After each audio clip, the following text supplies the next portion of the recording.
Welcome back to my channel. So ఈరోజు అయితే నేను ఒక వింత రెసిపీ మీకు చూపిపోతున్నాను. అదేంటంటే పనస పండు విత్తనాలు ఉంటాయి కదా, వాటితో అయితే మనం ఇప్పుడు చిప్స్ చేసుకోబోతున్నాము.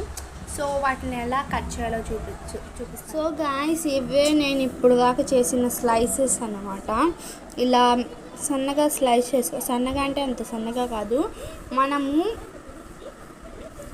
ఈ స్లైసర్ తీసుకుంటే మనకి కరెక్ట్గా వస్తుందన్నమాట.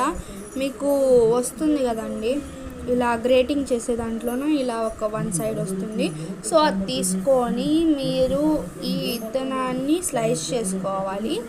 సో ఇలాగైతే వస్తుందన్నమాట.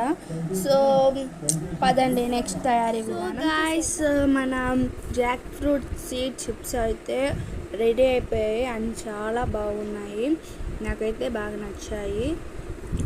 సో మీరు ట్రై చేసి ఎలా ఉందో కామెంట్ సెక్షన్లో కామెంట్ చేయండి. So bye guys.